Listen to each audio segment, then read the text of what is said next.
For Steve Jacobson, a senior geology major, hearing Ozzy Osbourne sing changed his life. And Jacobson is just one of the many thousands of fans planning to see Osbourne perform tonight in Omaha Civic Auditorium, 804 Capitol Avenue. This friend of my brother's had these disco lights hooked up to his stereo, Jacobson said.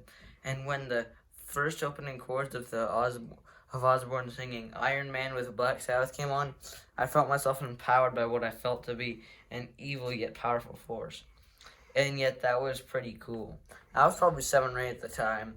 The influence of Osbourne, however, stayed with Jacobson long after the stereo had been turned off.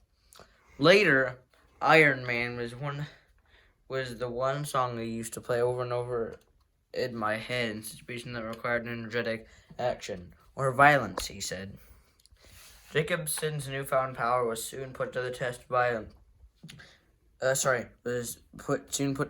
in a fight outside a local swimming pool in La Vista. This kid started pushing my friend Jimmy Waller and my brother Paul, and so I tried to run him down on my bicycle, Jacobson said. I popped a wheelie and tried to land on him. I felt like I was Iron Man, but it didn't really work. He just grabbed the handlebars and I managed to maintain my balance. The Aussie fan said. Then I jumped off and he punched me in the ear, and I was too much of a wuss to hit back because of my Christian upbringing. After Osbourne quit Black Sabbath and pursued a solo career, he became an even larger part of Jacobson's life. All my friends would walk up to La Vista Junior High, and we'd all smoke cigarettes. Everyone wore Ozzy t-shirts or Dio or maybe Iron Maiden. I was an Ozzy fan, but to a lesser degree than others. Many people claimed he was supernatural. My friend Brian Cacavari said he bit the heads off white doves in concert, but magical or not, Osbourne mesmerized Jacobson's peer group. Ozzy was just kind of a stud, Jacobson said, because he was dark and wore cool costumes, like evil-looking capes. Ozzy's songs are talked about going off the rails on a crazy train and suicide solution, and were just kind of depressing.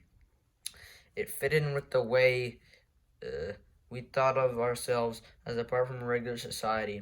Jacobson said Ozzy recently had become a mountain bike enthusiast. Being a mountain biker himself, Jacobson said he felt a unique kinship with the singer that other fans lacked. I remember reading that letter in the magazine Roller Derby from an Ozzy fan in some sort of group home. The fan felt that he was Bat Boy Ozzy's sidekick, and that a lot of Ozzy songs were written about him.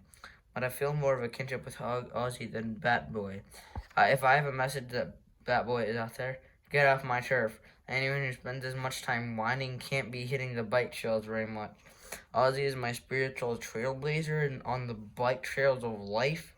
Jacobson said, let me say that if Ozzy ever writes a song about mountain biking, my respect for him will skyrocket. Osbourne will play with bands Korn and the Deftones at the Omaha Civic Auditorium. The show will begin at 7 p.m. Tickets are $12.50 at the door. Happy birthday, Steve. I've got a